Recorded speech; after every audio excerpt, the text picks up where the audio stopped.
Paul Burrell, the former butler of Princess Diana, has had several run-ins with the royal family, including Prince William and Prince Harry, since he stopped working for them after the princess's death. He has established himself as a guest commentator and panelist on television shows focused on discussing Diana and the royal family. In addition to that, he has made appearances on reality programs like I'm a Celebrity, Get Me Out of Here. Paul's name came up in the ongoing legal battle with Mirror Group newspapers, MGN. Prince Harry is currently in court as part of his lawsuit against MGN, claiming they used unethical methods like phone hacking to gather information about him from his teenage years till now. While testifying, the prince admitted to calling Paul an insulting term and an attention seeker who exhibited self-centeredness and two-faced behavior in a voicemail he left for Prince William in 2003. This incident occurred when Paul faced allegations of selling Princess Diana's possessions, although the case ultimately collapsed. However, suppose you're curious to understand how Paul became so closely intertwined with Diana and why Harry used such strong language. In that case, the following video explores his life and sheds light on these questions. Fulfillment of his childhood dream.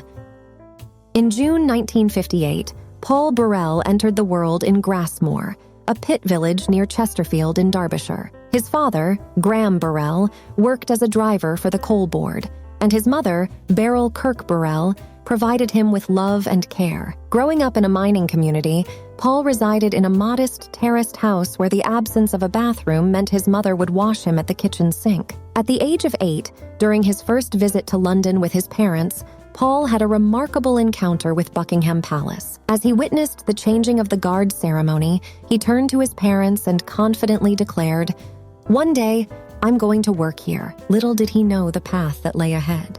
Following his time at William Road Secondary School in Chesterfield, Paul pursued his passion for hotel management by enrolling at High Peak College in Buxton. However, it wasn't until his mother passed away that he discovered her pivotal role in ensuring he could fulfill his ambitious dream. When Paul reached 18 while studying for a diploma in hotel management and catering, he underwent multiple interviews that would shape his future. Ultimately, he received 2 job offers, one bearing the prestigious royal crest and the other from cruise line Cunard. Unfortunately, Paul was away when the letters arrived, and his mother took the initiative to burn the one from Cunard on the coal fire. In 1976, Paul's journey unfolded as he entered the royal household as a trainee footman. Remarkably, within just 1 year, he was appointed as the personal footman to the Queen herself. To distinguish him from the taller second footman Paul Wybrew, the Queen called Paul Burrell Little Paul. In November 1997, he was honored with the Royal Victorian Medal for his dedicated service to the royal family. Additionally, he was bestowed with the Queen Elizabeth II version of the Royal Household Long and Faithful Service Medal as a testament to his 2 decades of loyalty and commitment to serving the royal family. On marriage, divorce, and finding love again. In the early 1980s, Paul Burrell found love with Maria Cosgrove, one of the maids working for Prince Philip, Duke of Edinburgh. Their relationship blossomed, leading Paul to propose to Maria in 1983. They sealed their commitment with a marriage ceremony in 1984. At the time, tradition dictated that one of them should give up their job with the royal family after the wedding, but Queen Elizabeth made an exception for them, allowing both to remain in royal service. Through their marriage, Paul and Maria became parents to 2 children, Alexander and Nicholas. Maria supported Paul during the false accusations surrounding the alleged theft of Diana's possessions. Maria relocated to America with their sons after purchasing a second home in Claremont near Orlando, Florida. After being separated for over a decade, Paul and Maria's 32-year marriage ended in 2016, concluding in a divorce. In 2017, Paul Burrell publicly announced his relationship with another man, lawyer Graham Cooper. The couple had reportedly been together for nearly a decade and decided to make their commitment official. In April 2017, they tied the knot while dressed in matching tartan attire, which had been specially designed by Paul himself. The civil partnership ceremony took place at the Linthwaite Hotel in Bowness, Cumbria, costing £30,000. The ceremony was attended by a congregation of 60 people, including Paul's sons. Paul revealed that his ex-wife expressed concerns that their sons might no longer want a relationship with him upon discovering his sexual orientation. She said, concerned, stating, "You could lose your sons. You'll lose them because they won't understand." However, he confidently asserted that her assumptions were incorrect. He proved her wrong by demonstrating that his sons still embraced their relationship with him. Unfortunately, in January 2023, Paul shared that he had received a prostate cancer diagnosis in 2022 and was currently undergoing treatment. He shares a large Tudor home with Graham in Cheshire, the princess's butler until her tragic death. Paul dedicated 2 decades of his life to royal service, with approximately 10 years of that time serving the monarch directly. In 1987, he became a member of the Prince of Wales's household at Highgrove House in Gloucestershire, which marked the beginning of his professional relationship with Diana. Their paths had crossed in September 1980, when Lady Diana Spencer stayed as a guest at Balmoral Castle and became disoriented within the royal residence. Paul assisted her in finding her room. Both Paul and his wife, Maria, who also worked for the royal household, joined the staff of Charles and Diana and were assigned positions at Highgrove. Paul was a butler, while Maria was a maid and dresser. Even after the separation of Charles and Diana, Paul remained as the princess's butler until her tragic passing in August 1997. He devoted up to 16 hours daily to her, handling various tasks such as washing her clothing and assisting with communications to Buckingham Palace. Reports indicate that during 4 out of her last 5 Christmases, Paul spent the day with Diana instead of with his family. Their closeness was evident, as Diana even referred to him as Psychic Paul, due to his seemingly intuitive ability to understand her thoughts. Diana's shocking death following a car crash in August 1997 left him distraught. Before Charles arrived, he went to Paris to be with her body and kept a constant vigil at her coffin in the lead-up to her funeral. "I was numb that week," he later said. "Everything seemed surreal." He was the only non-family mourner at her private burial on the grounds of the Spencer family estate at Althorpe. Queen Elizabeth's intervention.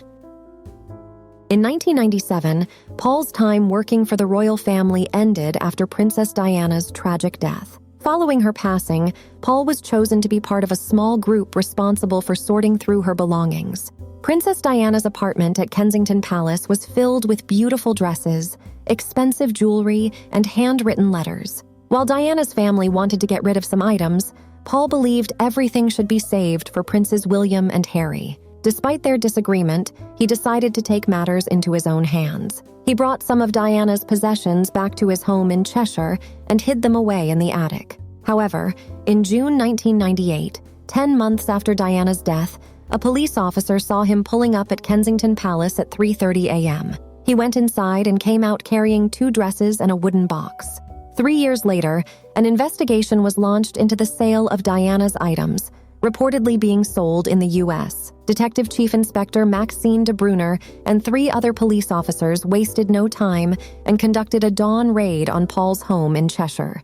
They discovered rooms filled with paintings, drawings, china, and photographs that unmistakably belonged to Diana and her children. Among the items were signed photos of Diana, personal notes she wrote to William, and clothes she wore on special occasions, including a blue ribboned hat she'd worn during her visit with Prince Charles to South Korea in 1992. As a result, Paul faced severe theft charges, accused of stealing 310 items worth £5 million from Kensington Palace. He denied any wrongdoing and maintained the items Diana gave him. The case against him progressed based on the belief that he hadn't disclosed his possession of the princess's items. During the trial, an interesting revelation came to light. The prosecution barrister, William Boyce QC, revealed that Paul had privately met with the Queen in December 1997 and informed her about taking some of Diana's papers for safekeeping. However, the Queen's private secretary later confirmed that none of her possessions were found during the raid, indicating her lack of involvement in the police investigation. Amidst the legal proceedings, there were twists and turns. Initially, the police had suspected Paul of selling the items, but later it was clarified that they had no evidence to support this claim. During a journey to attend a memorial service for the Bali bombing victims on October 2002, the Queen, accompanied by Charles and Prince Philip, passed by the Old Bailey.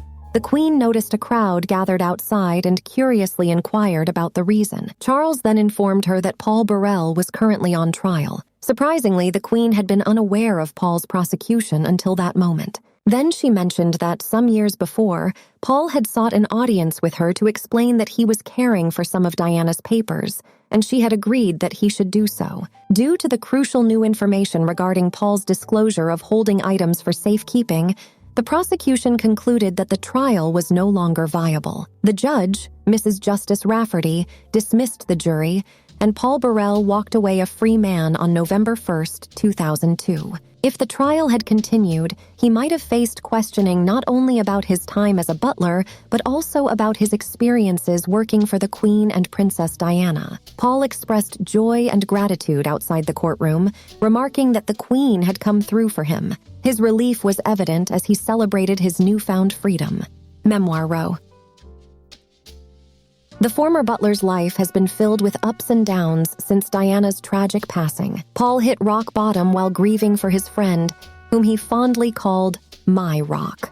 Determined to honor Diana's memory, he took on a prominent role as the public face of the charitable foundation established in her name. He traveled the world, raising funds for the causes close to her heart. However, his involvement with the Diana Princess of Wales Memorial Fund was short-lived. Internal conflicts among the trustees, including Diana's sister, Lady Sarah McCorquodale, led to his departure in 1999. Seeking new opportunities, he secured a book deal. Refusing to disclose sensitive information, he wrote Entertaining with Style, a cookbook and etiquette guide inspired by his experiences in the royal household. The book offered advice on various topics, such as eating a banana with a knife and fork. He expanded his endeavors by writing newspaper columns and frequently appearing in glossy magazines, offering tips to make dinner parties more approachable and less pretentious. He added a profitable sideline also in after-dinner speaking, earning a non-negotiable £3,500 for telling harmless anecdotes about his life at Diana's side.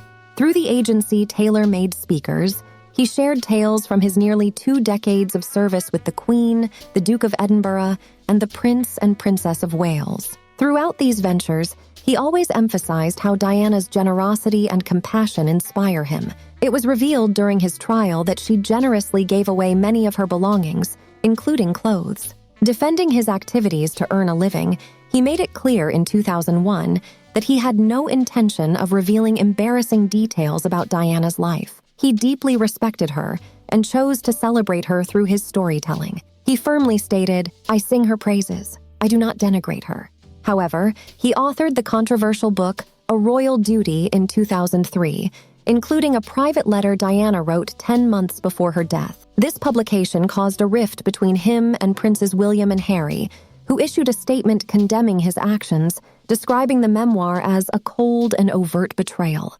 Paul responded to their statement, expressing sadness and clarifying that his intention in writing the book was to defend the princess and support her. He highlighted that after the collapse of his trial, no one from the royal family had reached out to him or apologized for the distress he, his wife, and his sons endured.